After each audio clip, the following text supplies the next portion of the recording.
Providence, Rhode Island, welcome to Outlander Cast. It's a podcast dedicated to the show Outlander on Stars. Sing me a song of a lass that is gone.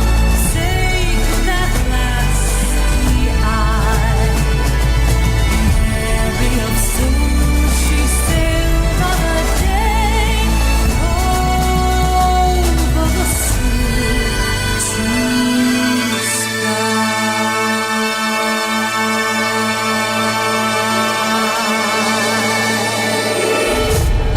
Welcome. My name is Mary Larson. My name's Blake, and I think I just want to just get drunk and make a TV show. Why not, right?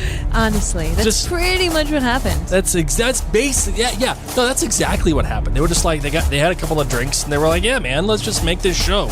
And not only that, we're just gonna sell it, and we're gonna sell it to this big time, television conglomerate network, that never says yes, like, to people's faces on day one. I know, and here they are, Sam and Graham.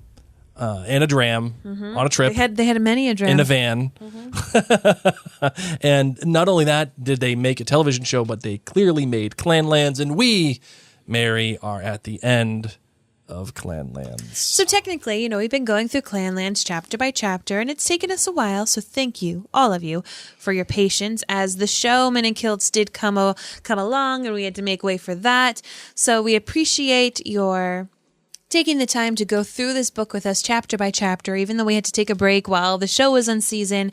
And today we're actually going to be wrapping it up with the last two chapters 15 and 16. They're super short, and it just felt like the right mesh to mesh them together. Yeah, right. So apologies if you were like, yes, I can't wait for its own podcast episode for 2 pages. Sorry, guys.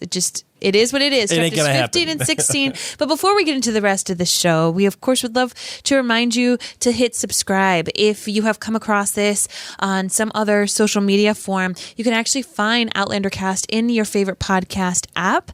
You can also find Blake and I in our media company, Mary and Blake. It's really easy to remember, on Facebook, Twitter, Instagram, YouTube, all just by searching Mary and Blake. And this way, you could stay up to date on all of the latest goings-ons, like our next big podcast, which is starting someday in June, for The Last Kingdom. And you might be like, The Last Kingdom? What? It's, of course, a television show on Netflix. And our friends who support the show at jointhenerdclan.com were able to vote on the next big show that we podcast about. So in addition to podcasting about Outlander, in addition to podcasting about This Is Us, and we've done, of course, Game of Thrones and Harry Potter, all these different things, we put it out to you, our loyal listeners. What would you like us to podcast about? And you voted The Last Kingdom. So if you too would like to have influence over what it is that we do or we talk about, or if you just in general want to support this show, if we have brought you some levity in this crazy, crazy years that we've been going through, head on over to jointhenerdclan.com, where as little as $2 a month, you can honestly be making a massive difference for Blake and I. This really does all contribute to keeping this media company going forward, and you'll, of course, be an official Nerd Clan member, get all the great benefits, bonus episodes, premium podcasts like Keep Calm and Crown On. We've got the Bridgerton Book Club. We have Blake reading Voyager, all tons of fun things going on in there. So once again, jointhenerdclan.com, and thank you to those of you who are already patrons there. For now, let's get into the show.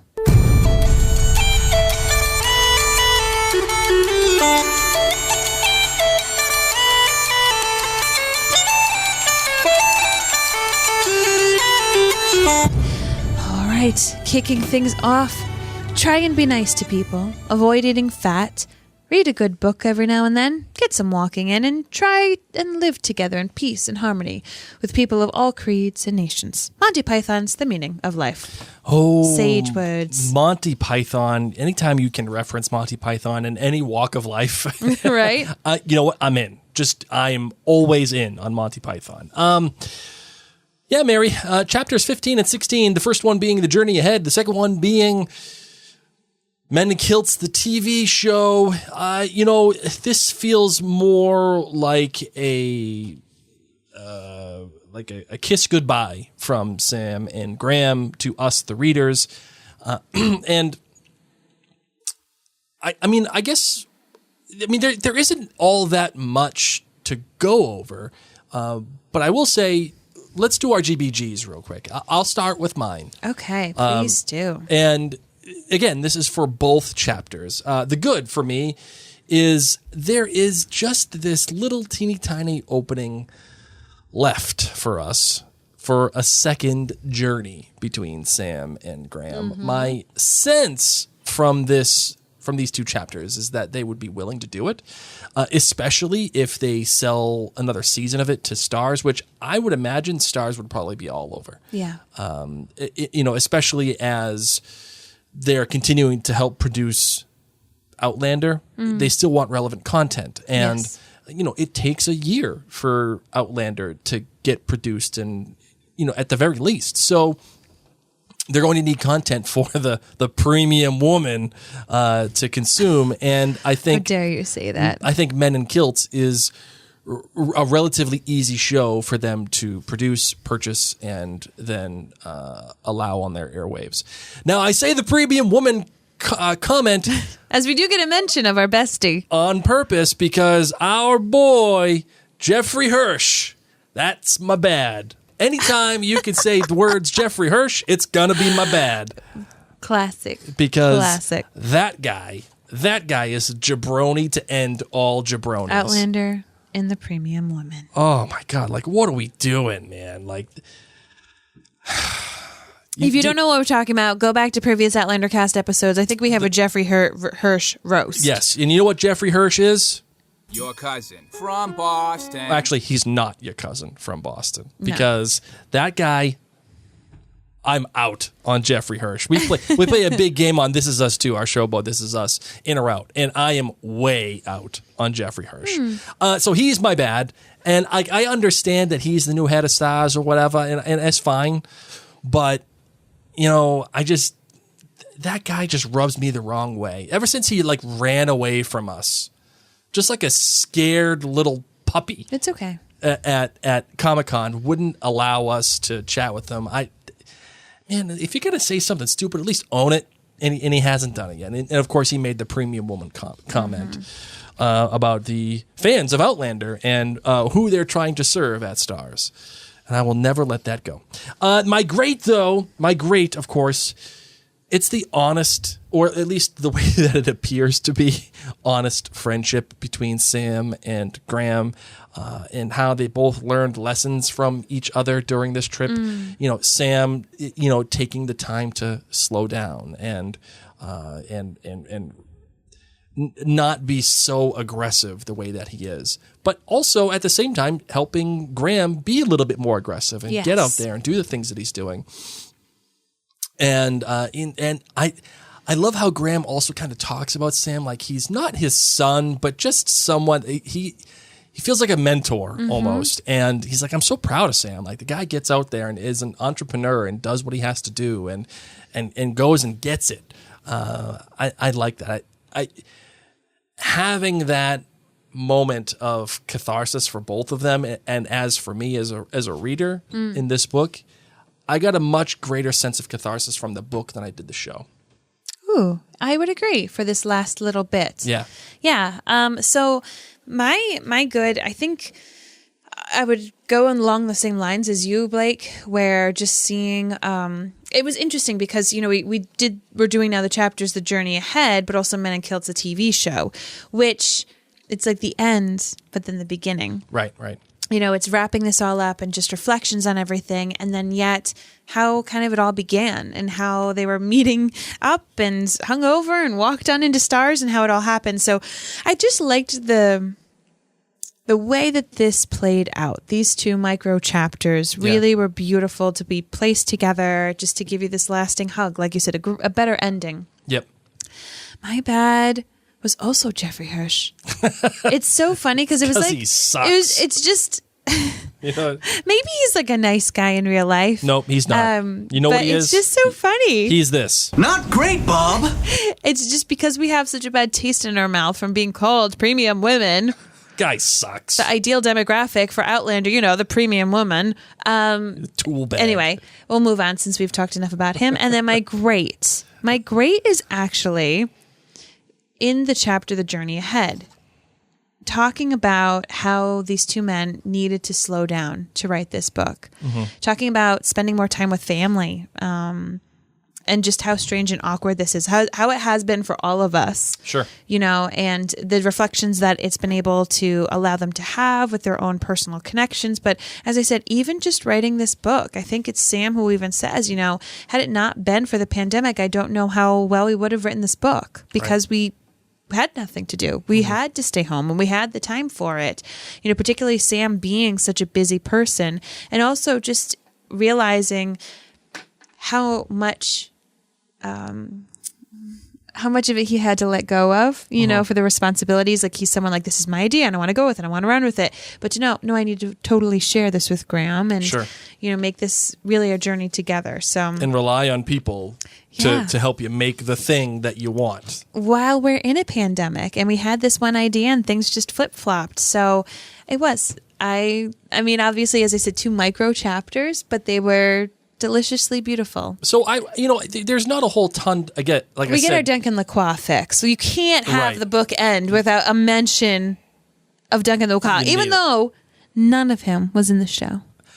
I know. So let's get into that, Mary, because I know this is about the book, but again, I think there is an inevitability here that the book and the show have to be kind of contrasted. They were made for each other, so you have to. Right, and not only that, the book invites the idea of the show at the end of its reading. I mean, it says "Man and Kilts" the TV show, so I think it's appropriate to talk about the show as it relates, or at least in contrast to the book. Yeah.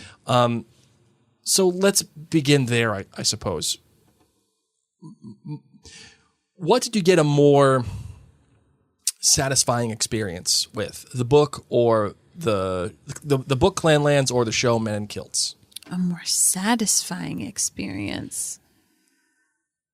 Good question. Mm-hmm. I would say the book. Why?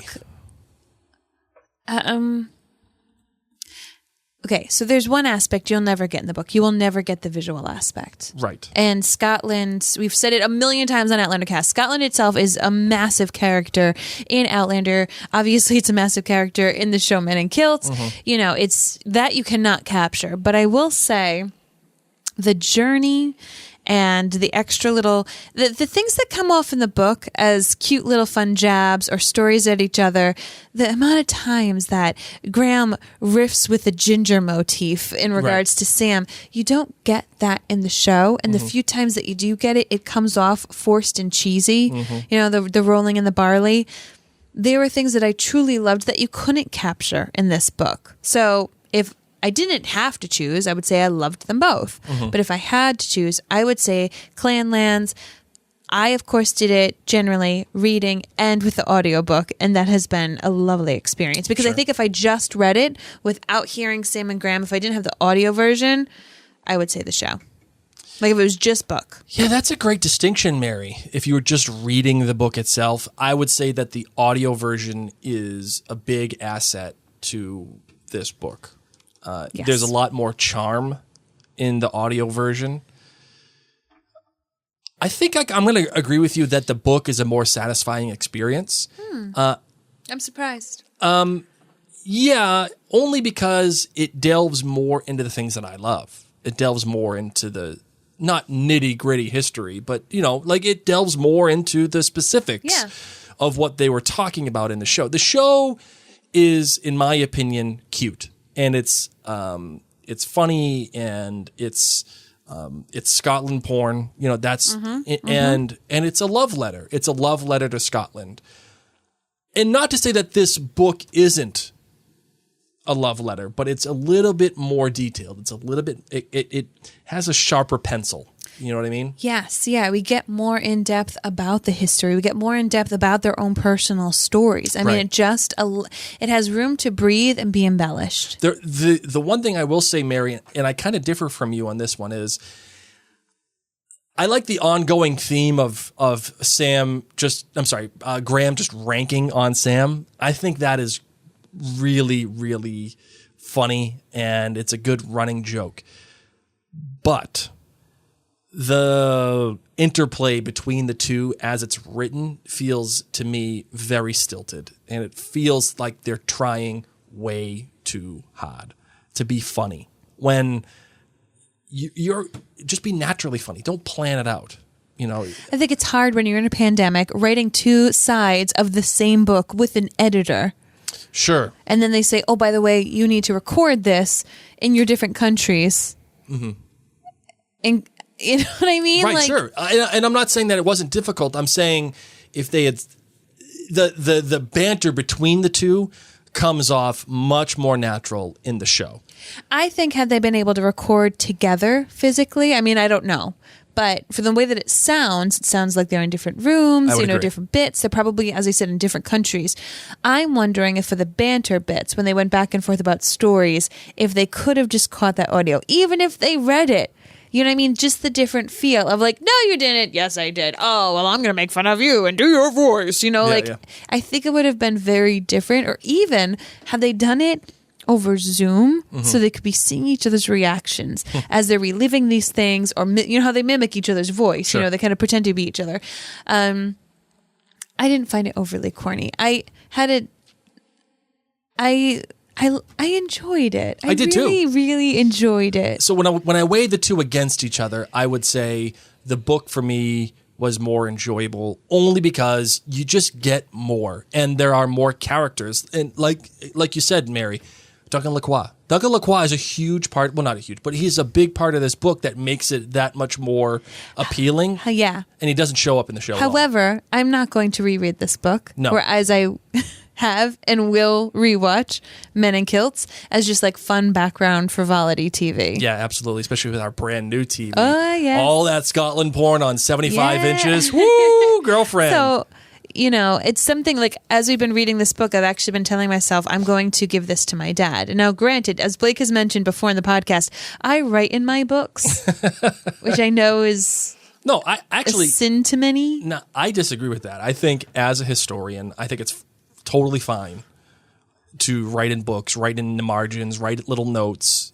I think that's totally My dad fine. will not be able to read my chicken scratch, but of course, my dad's really proud of our Scottish heritage, and I do think that he will have He would love loads of this. fun. Yeah. He will not get lots of it because he's not an Outlander watcher, but I do think that he would enjoy this book. I might even encourage him to watch Outlander. Yeah, and I think that for those of you who do have the hard copy, lend it to another Outlander friend, lend it to a friend who likes history, lend it to a friend who has a Scottish background. But this really is meant for your Outlander friends. Yeah, absolutely. I'm not saying give it to them forever because you paid some money for it, but if it's an Outlander friend, let them borrow it.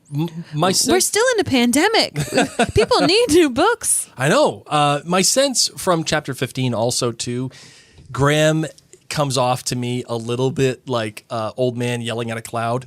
Or shaking his fist at the cloud, because I'm not sure if you got this, Mary, but it was like, the Highlanders, let's not romanticize them, and they were just kind of backward, but also they were men. That's when men were men, and they respected honor. And like, come on, like I understand what you're trying to get at here. I appreciate what you're getting at, but people still retain qualities that are really good nowadays. And I have no problem with what he said. To be like, that's when men were men and women were women. And I mean, that's how I feel like I talk about a lot of things, back in the day when kids used to play outside after school. What a novel concept. You know what I mean? I do that. We got into a big fight with one of our neighbors about our kids playing outside. Gosh. Friends, weigh in. Write to us on Facebook, Twitter, YouTube. Send us a comment. Twitter, whatever. Just put the word outside. Okay, because here's the scoop. My kids occasionally will ride their bikes in the middle of our completely suburban, closed-off neighborhood street. I put up the little cones, watch out for kids. I stand in my yard and I watch them go up and down, 4 houses worth? Sure. Maybe 150 feet. This one lady, almost hit my kids. And then a second time almost hit my kids. So I walked up to her and I said, hey, what's going on? And she's like, your kids are riding the bikes in the middle of the street. You're not supposed to be doing that. I said, they're kids. This is what kids do. We're allowed to do this. So it got to be a little bit of a kerfuffle yelling through the neighborhood. Leave it to my Taurus bride to go out there. She purposely did it. She revved up as she was next to me and the kids. Yeah. She got to watch out. Watch out, man. Don't mess with that Taurus. Don't mess with the Taurus. Don't you dare pretend to try to like rev up right in your You mess car with next the to my bull, kids. you get the horns. Oh. Isn't that right, Bender? What would Sam do? Sam, I think, would probably be in doing the same thing. He would definitely be doing the same thing. And actually, So let me know. Like, as I said, we're a suburban, like no throughway, just family neighborhood, and people can drive. Like, we are very good. We see a car, we say car, we ring our little bell, we move to the side and we wave to the car. It's not like we're jerks and we stay in the middle of the road. Right. We're very observant. Just let my kids ride, man. I played in the street all the time in my neighborhood. Exactly. Like, we would play catch, we would play football, Yeah, we basketball. would ride our bikes, we would rollerblade. Yeah. Like, I don't know if this lady's super young and like she grew up in a time when kids didn't play in neighborhood streets, or she just thinks because she's got a fancy car that she could do whatever she wants. I've noticed that people, especially if you're a BMW driver, I'm sorry, but BMW drivers. She's not a BMW. I know, but she's a Mercedes driver. Yeah. And Mercedes and BMW drivers think they own the road. Drives me crazy. They own the road. Like, I almost wanted to tell her, like, had you hit my child, do you know how much you would be sued for? Hold on tight to that car, Spidey Monkey. I would own your house. lady. Anyway, there's the tourist. You'd in be me. left. You'd be left with the little Mercedes symbol. Oh my gosh, I'm still on edge from it. In case you can't tell, there's nothing like pure tourists. Like, you mess with my herd, you mess with my family. Yeah. I'm done with you. I'm gonna rage at you. Horns. I as I was reading this book too, at the end, I always say that Graham is he's my spirit animal. He is my animagus. He is my Patronus, and those are all true. I was reading it thinking, man, Sam and Mary are very alike, and Graham and I are very alike. I would love to know Graham's astrology sign. sign. Did you look it up? No, I haven't yet. I haven't. I would love to know it. Hold on, maybe I don't Mary. think he would be yours, but You never know. Hopefully, he's a Pisces because I'm a Pisces. That's what happens, man.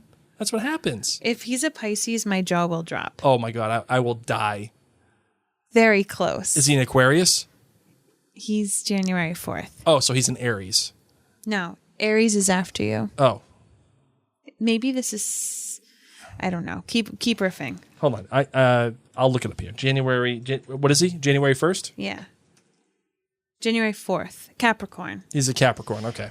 Charming, hardworking, adaptable personality, or are most comfortable in social settings. See, not your spirit Not animal. my spirit animal. As you are Right. given the opportunity to display your innate charm and wit, your social skills allow you to take new situations and people with ease. This is not you, Blake. Definitely not me. Definitely not me. The opposite of that, as a matter of fact. But still, you know what? I will still proudly say that Graham is he's my Patronus. Blake. Pisces, creative, empathetic, overly emotional, closed off. All very true. All extraordinarily true. Right, Mary? Yes. In every way possible. Whenever we have our live, here's a fun little fact for you. When we had our last live podcast in front of people, when everybody showed up in Newport for the finale party, I had like a mini breakdown. I had a mini breakdown before we met all the people, and everyone was arriving. Everyone was waiting for Mary and I to walk down the stairs. And it comes time, we're like 2 minutes beforehand, and I am in this little room somewhere, sobbing, being like, I can't do this. I can't do it. And Mary had to come. Get your ish together. Come on. No, I didn't do that. Well, I was kind. you kind of did. I wasn't cruel, but I was like, all right, man. Yeah. Like, you got one more minute. Yeah. Let it all out. Get it out. But that's it. Showtime. And then it was okay after You that. were. I did all right. I tried my best. So We're so different. would you recommend this book to someone who is not an Outlander fan? Like, I know you just said you would give it to your dad, and he's not an Outlander fan necessarily. But would you recommend this book to someone who just loves Scotland? Ooh, who just loves Scotland. I think if someone loves Scotland a lot and has already done their own research on Scotland, this will not be their favorite book. Agreed. I think if someone says, "Oh, I'd like to know more about Scotland," that this could kind of work. But honestly, I think you need to be an Outlander fan. And I'll let you all know. I'll give it to my dad and see how it goes over for a 60-something, just normal dude, grandpa figure who has never watched Outlander, but loves Scotland. But he's not someone who has historical Scottish books. So I'll come back and let you know how it goes. What was your favorite part of this book, Mary? What do you think? My favorite part. That is a real. How about you go first? Because it sounds like you know. No, I don't. I mean, honestly, it was learning about the clans. Yeah, I was actually just kind of about to say that. Like all the rivalries of the Campbells and the McDonalds and the clans burning each other down to the ground. And Rob Roy. I really like that interplay in learning how they're super clans and how one guy, he owned all this different land. Like I enjoyed learning about the fabric that makes Scotland, not necessarily the food of it all, but just like the history of Scotland, and there is some natural history of Scotland in there too, how it was formed and all the different kinds of moors, and that's all interesting to me too. But learning the little specifics of each of these clans and how they war with each other, and I like that a lot, that interplay. Agreed. I think that is probably the best that this book has to offer. It makes me wonder if others read this and said, "What was your favorite part?" And they said it was the clans. Because why choose Clanlands? If the show is named Men in Kilts, why wouldn't the book have been named Men in Kilts? The book. That's good. That's a good question. I think Men in Kilts is probably more marketable for television. I mean, Clanlands does begin with C, so it starts a little earlier in the alphabet, and it's one word. I don't know. I'm just kind of wondering if people in early production who were able to read it, they said, "This is it for me too." Yeah, probably. What do you like the title better, Men in Kilts or Clanlands? For the book, I like Clanlands. Yeah, I think so too. And for the show, do you think Men in Kilts serves better? Because I don't think it is as much focused on the clans. It is focused on It's about Sam these and guys. Graham. Yeah. Right. Would you recommend the show to somebody who doesn't love Outlander? Oh, good question. They'd have to love Scotland. They'd have to at least have an interest in Scotland. I think I would recommend the show. If someone didn't love, obviously all Outlander fans, I recommend the show. Yeah. Even if someone has just begun, I recommend the show, as they obviously won't really be spoiled. I mean, a little bit. Dougal gets killed, but yes. If someone is Scottish and occasionally says like, "Oh, I'd love to know more about the history of my family history," or, maybe they go to Highland Games, I'd say check it out. Sure. I don't think any harm can be done. If anything, I think it'll make some people say, "Okay, these guys are fun, and maybe I will watch Outlander." I bet you people who've never watched Outlander but watch Men in Kilts may decide to watch Outlander. Does any of the information in the book change your perspective when you're watching the show Outlander at all? No. No? No. Why do you think that? I think it just fleshes it out a little bit more, but we're not really with these clans. The little bits that are related to Outlander, they obviously talked about. Sure. So it's just more behind the scenes. I think being such fans of Outlander for now, 8 years? How long have we been doing Outlander cast? 7 years. We've gotten to hear and read and interview so many people with these behind the scenes stories that it's nothing new to me. I think had we never interviewed anybody, never read any behind the scenes stuff, never gone to any of the cons and seen, all these different things, then this book would have been, the Holy Grail, little extra stories. It still is fantastic. It still is fun. I'm savoring all the little morsels, but it's nothing out of the ordinary in the sense of, as an Outlander fan, I don't feel like enlightened. I do think it helped me a bit more with my with knowledge of Sam and Graham in ways that I already liked them, but I like them now together so much more. If there's an opportunity for a second book and or a second show, do you want one? Both, yes. Both. I would do it for both. I'm now spoiled. I can't just do the show. I need to have the book companion to flesh it all out. Because here's the thing, like when we watched the show and we saw them rowing, or if we saw them on the motorcycle with the sidecar, that means so much to me because of this book. Sure. Otherwise, it would have just been a really pretty shot. But like, I know what happened, and that Graham McTavish almost died with the Cape fiasco because of that sidecar. So if I only got the show, I would still be very happy, but I would bet Sam and Graham would say, hey, we wrote a book in a pandemic. Like, we could just write again. And now they would even know more how to do it. They would probably keep a diary with them and like write down their little witty things. Right. I would hope that if they do a second season, that they will also do a follow-up book, as I just think it made it more fun. Now, the book here says that it might be more of Scotland between these two. And I remember asking you, Mary, at the beginning of the show, do you want more Scotland, or do you want these two to be in an environment that they're not used to? They are just learning about stuff. You know, like maybe they go to India, or they go to, I mean, who knows? Whatever. I mean, they go to Portugal. I don't know. But what I'm saying is they go to somewhere other than Scotland. Would you be in favor of that, or more in favor of diving more into Scotland? I want more Scotland with these two. These two, bless their hearts, like I've seen enough travel shows with friends, or what was that one that we watched, like the idiot guy? Oh, what was that show? Oh, the one with, oh God, Stephen Merchant and Ricky Gervais. Yes. An Idiot Abroad.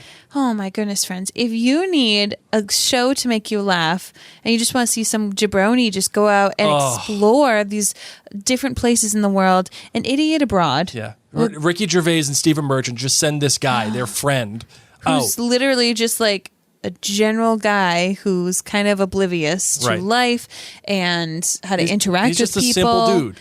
Yeah. That's how I feel like Sam and Graham would be if they went to very foreign, different places. Or they would come off a bit snobbish, like, oh, yes, I've been here before, and this is how we drink this tea. Like, they're not normal people. They're not. They're not. Sam and Graham. Yep. So keep them in their element where I feel like they do shine. And let's delve more into Scotland. That's why I'm here. I would not have read a book of them traveling to India. I just wouldn't have. Nope. Good point. I'm not sure how much time they're going to have, because obviously Sam is going to be he's filming Outlander season 6 as of this moment. And Graham has just been announced that he's joining House of the Dragon, which is the Game of Thrones prequel, which I am very excited about. Mary, your thoughts on him joining the Game of Thrones universe? Oh, I'm pumped. I'm super pumped. I'm pumped about Loved it. Loved it. I think that requires us to podcast about it now. We've already said we would. I know. I'm just throwing that. I'm just reiterating the fact. Reiterating the fact that we're definitely going to be podcasting the House of the Dragon. Anything else that you want to say about the book? Any closing thoughts on the book? I'm just thankful for you all for reading it along with us and for watching the show along with us. The pictures, I think, are just absolutely delightful. The relationship between Sam and Graham is very special. You know, these multi-generational friendships. I actually had a student of mine who I've been close with, and she's been living abroad herself, and we use this app Marco Polo and we stay in touch with each other. And she even just said that this week. She said, you know, it's really interesting when you go to friendships that you're not the same age, you're not in the same life phase as the other person. How really it's a different dynamic, but it can be so beautiful. And I think that Sam and Graham were able to do that. It did come off like they were related. It came off like an uncle and his nephew. And I love that they've kind of been able to be that for each other. And as you said, even in the end, they're able to acknowledge things about each other that they admire a lot. And I thought that's beautiful. I think that relationship you said, Mary, as you know, as corny as it might be, but uncle and nephew, that's definitely what it feels like and the old grizzled uncle with the young and vibrant nephew going off and doing a road trip. Like, I feel like this would be myself and my uncle going off and doing stupid stuff together. And of course they play, nephew and uncle in Outlander. So I think it is appropriate. Mary, I have to ask you, the closing words of this book is, Lord, you gave me a rare friend, and God, I love the old sod well. A play on Diana Gabaldon's words. Yes. Your thoughts about that as we close up. Perfection. Yeah, Perfection. I'm kind of in on that too. I'm kind of in on that too. I thought that was quite nice. That was a good adaptive choice from Sam for the book. Agreed. And Sam finally does get the last word. He does get the last word, as Graham has made fun of him for. So that is it. That, ladies and gents, that's it for Clanlands. We are finished with Clanlands, the end, chapter 15 and 16, the closing of the book. Thank you so much for taking the time to join us on this. Our next Outlander Cast podcast episode, I think, is going to be an interview. I'm pretty certain it's going to be an interview. It's just a question of getting some scheduling done with the interviewee. Interviewee. So just make sure you're subscribed. Yes, it will happen by the end of May. I'm certain of that. If not May, it'll be at least June. I mean, at the latest June. So I'm very excited about that. I cannot yet say who it is just because I don't want to. But it's a big deal. You don't want to jinx it. I don't want to jinx it. It's a big deal. It's going to happen. I don't know when. So it's a big deal. And and this person has not spoken about their experience on Outlander as of yet. So it'll be a very interesting conversation. I'm so excited for that. All right, Mav, you ready to close this bad boy out? I am. Let's get it done, shall we? Yep.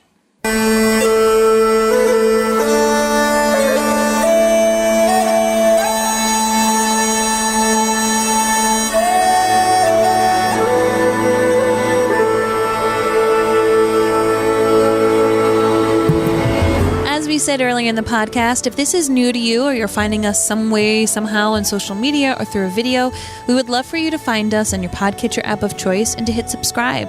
And if this podcast has been something you've been following along with and you have not yet left a written review and rating in Apple Podcasts, do that for us today. That's a huge favor. It actually, Apple Podcasts, even if you listen in Stitcher or however you hear our podcast, Apple Podcasts is like the important one for the ratings and reviews in particular. So to head on over there, leave a sentence or two. Blake and I honestly read them. It means the world to us, but it also allows us to be relevant. There you go. I always say that word wrong. He never gets that word right. Until now. In the interwebs, in the podcast feed, so that if people are looking for Outlander content, Clanlands, Men in Kilts content, that they'll be able to see us, particularly through your review. So once again, go to Apple Podcasts, whether you are a podcast listener through the app or not, take a moment, write a sentence, leave a written review. The written review really, really means a lot. You can add the stars. 5 stars makes me super happy, but the written review is what gives it the juice. And if Apple Podcasts ain't your jam, because it's just not for some people, and I appreciate that, go to Facebook.com. Go to thefacebook.com. Go to Facebook and look up Mary and Blake for our page. And if you'd like to leave a review there, you can as well. Just go to Mary and Blake, just put in the review portion and leave a rating and a written review for us there. Again, it just adds more authority on any given subject that we're talking about. It doesn't like give us more algorithm juice or whatever. It just gives us authority, and that's what we're looking for. And we want your true to life review. Good, bad, ugly, great. We're hoping for great, but we want the truth as well. So, of course, don't forget to check out all the other podcasts that we do at maryandblake.com, whether it is This Is Us Too, which is coming back this week. I'm very excited about that. Or if it's Bridgerton with Mary and Blake, or the MCU Diaries, which is essays on Marvel television that I am doing. We have reviewed WandaVision, and we have also reviewed The Falcon and the Winter Soldier, and we will be reviewing Loki when it comes out on Disney Plus in June. So watch out for that. And of course, if you're a Last Kingdom fan, you're going to want to keep up with Mary and I at maryandblake.com or all of our social media outlets, so you get the latest information on when, where, and how to get the Last Kingdom podcast from Mary and I. Don't want to miss out on that. True. You know what? We bring it. We bring it every episode, and we're going to be pounding through episode 1 all the way through the latest episode. Hopefully in time for season, I think it's 4 coming out, or maybe season 5. I don't know. But the latest episodes will be dropping next year for The Last Kingdom. So we're going to be getting up to date with that. We're just keeping busy, friends. We're keeping busy. And honestly, it's all thanks to you. We decided to start podcasting about Outlander to see if there were any other friends in the world who would like to talk about the shows that we like to talk about. And it's you. It's you. You're here. So we just keep it going with fresh new content, MaryandBlake.com. Once again, thank you from the bottom of our hearts. My name's Mary. My name is Blake. And you've been listening to Outlander Cast.